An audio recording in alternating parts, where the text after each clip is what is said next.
அன்புக்கும் அடிமைத்தனத்துக்கும் ஒரு சின்ன கோடு தான் வித்தியாசம். அந்த கோட்டை நம்மளுக்கு வரைய தெரியாத போது தான் உறவுகள் நம்மளுக்கு சுமையாக மாறுது. மதியாதவங்க தலைவாசல் கூட மிதிக்கக்கூடாது அப்படின்னு நம்ம பெரியவங்க சொல்லியிருக்காங்க. ஆனால் அப்படி நம்மளை மதிக்காதவங்களே பார்த்திங்கன்னா நம்ம வீட்டுக்குள்ளேயே இருக்கும்போது நம்ம என்ன செய்ய முடியும்? அங்கே தான் நம்மளோட சுயமரியாதையோட போராட்டம் ஆரம்பிக்குது. உங்களோட மதிப்பு அப்படின்றது அடுத்தவங்க உங்களுக்கு கொடுக்குற சர்டிஃபிகேட் இல்லை, அது உங்களுக்கு நீங்களே கொடுத்துக்கிற அங்கீகாரத்தில் தான் இருக்குது.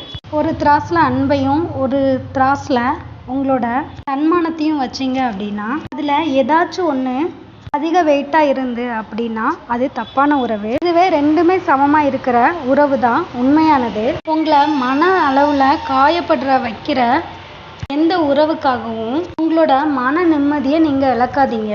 உங்கள் அமைதி தான் உங்களோட மிகப்பெரிய சொத்து.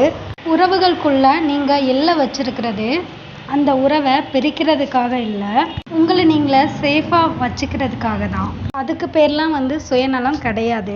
உங்களை காயப்படுத்துகிற ஒவ்வொரு வார்த்தைக்கும் நீங்கள் பதில் சொல்லணும் அப்படின்ற அவசியம் இல்லை. சில நேரத்தில் உங்களோட மௌனமும் உங்களோட விலகலும் மிகச்சிறந்த பதிலடியாக இருக்கும். உங்களை காயப்படுத்தினவங்கள மன்னிச்சிருங்க.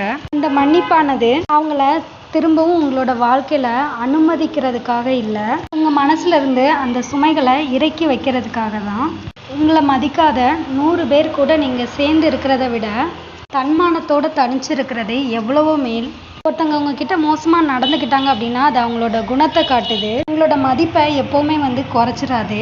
அன்பு அப்படின்ற பேரில் என்றைக்குமே அடங்கி போக தேவையில்லை. உங்களோட மதிப்பு என்ன நீங்கள் அறிஞ்சிக்கிட்டீங்க அப்படின்னா உங்களை யாராலையும் ஆள முடியாது. உங்கள் தன்மானம் தான் உங்களோட கிரீடம். தலை குனிஞ்சு வாழாதீங்க. நீங்கள் நிமிர்ந்து நின்றா அதுதான் உங்களோட சாதனை.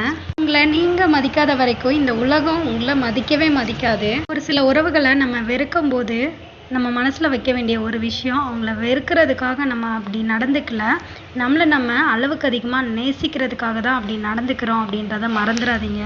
உங்களை மதிக்காத இடத்துல உங்களோட செருப்பை கூட கழட்டி வைக்காதீங்க. உள்ளே போனீங்க அப்படின்னா உங்களோட மரியாதையும் சேர்த்து தொலைச்சிடுவீங்க. கண்ணாடி மாதிரி இருந்துக்கிட்டே உங்களை மதிக்கிறவங்களுக்கு மட்டும் உங்களோட உண்மையான முகத்தை காட்டுங்க. மற்றவங்க கிட்ட இருந்து மரியாதையை எதிர்பார்த்து காத்திருக்கிற வரைக்கும் உங்களோட மகிழ்ச்சியின் சாவி அவங்க கையில் தான் சிக்கிக்கிட்டு இருக்கும். யாராவது உங்களை அவமானப்படுத்துகிறாங்க அப்படின்னா அந்த இடத்துல வருத்தப்படாதீங்க. அந்த இடத்துல நீங்கள் அவமானப்படுத்தப்படலை, அவங்களோட குணமானது வெளிப்படுத்தப்படுது. ஒரு உறவு உடஞ்சி போயிடுச்சு அப்படின்னா அதை சரி பண்ண நம்ம எவ்வளவோ லைஃப்பில் டயத்தை வேஸ்ட் பண்ணுறோம். அதை விட்டுட்டு உங்களோட வாழ்க்கையில் நீங்கள் முன்னேறதுக்காக அந்த டயத்தை யூஸ் பண்ணி பாருங்கள். கண்டிப்பாக உங்கள் லைஃப் சூப்பராக இருக்கும். நம்மளோட மன நிம்மதியை தொலைச்சி தான் ஒருத்தங்களை ஜெயிக்கணும் அப்படின்னா அப்படி ஒரு வெற்றி நம்மளுக்கு தேவையே இல்லைன்னு முடிவு பண்ணுங்க. நம்மளோட சுயமரியாதை அப்படின்றது நம்மளோட சைன் மாதிரி. மொத்தத்தில் அது எப்பயுமே மாற்றக்கூடாது. நெருப்பு ஏன் சூடாகவே இருக்கு அப்படின்னு யாருக்குமே விளக்கம் கொடுக்கறது கிடையாது. அதே மாதிரி உங்களோட தகுதிக்கும் உங்களோட முடிவுக்கும் யாருக்கும் நீங்கள் எந்த விளக்கமும் கொடுக்கணும் அப்படின்ற அவசியம் இல்லை. உங்களை வாழ்க்கையில் ஒரு சில பேர் ஆப்ஷனாக மட்டும் வச்சுருப்பாங்க. அப்படியாப்பட்டவங்களுக்கு நீங்கள் முக்கியத்துவம் என்றைக்குமே கொடுக்காதீங்க. தன்மானம் அப்படின்றது உடஞ்சிருச்சு அப்படின்னா எப்போவுமே அதை சரி செய்ய முடியாது. மேகம் மறைச்சா கூட சூரியன் தன் ஒளியை எப்போவுமே மறைக்கிறது கிடையாது. அதே மாதிரி உங்களுக்கான டைம் வரும்போது உங்களோட மேகங்கள் எல்லாமே விலகி உங்களோட ஒளி என்ன அப்படின்னு மற்றவங்க தெரிஞ்சுப்பாங்க. அந்த அளவுக்கு உங்களோட லைஃப்பில் நீங்கள் வாழ்ந்து காட்டுங்க. தங்கம் சகதியில் கிடக்கிறனால அதோட மதிப்பு மாறாது. அதே மாதிரி உங்களை மதிக்காதவங்க மத்தியில் நீங்கள் இருக்கிறீங்க அப்படின்னு என்றைக்குமே ஃபீல் பண்ணாதீங்க. உங்களோட இடத்த நீங்கள் மாற்றிக்கிட்டீங்க அப்படின்னா உங்களுக்கான தகுதி தானாகவே மாறிடும். உங்களோட தரம் என்ன அப்படின்னு நீங்கள் தெரிஞ்சுக்கிட்டாலே உங்களுக்கு ஒரு இடத்துல உங்களோட தரத்தை குறைச்சி மதிப்பிடுறாங்க அப்படின்னா அந்த இடத்துல நீங்கள் நிற்க மாட்டீங்க. விமர்சனங்களை உரமாக்குங்க, அவமானங்களை ஆயுதமாக்குங்க. உங்களை ஒதுக்குன ஒரு உலக திரும்பி பார்க்க வைங்க. அதுதான் உங்களோட வெற்றி. உங்களோட கண்ணீர் எப்பவுமே காயங்களுக்காக சிந்தக்கூடாது. உங்களோட வெற்றிக்காகவும் ஆனந்தத்திற்காகவும் மட்டும் நீங்கள் சிந்துற ஒரு மகிழ்ச்சி துளியாக மட்டும்தான் இருக்கணும். தலை குனிஞ்சு நின்னீங்க அப்படின்னா உங்களோட கிரீடமானது கண்டிப்பாக கீழே விழுந்துரும். தலை நிமிர்ந்து வாழ்ந்து பாருங்க.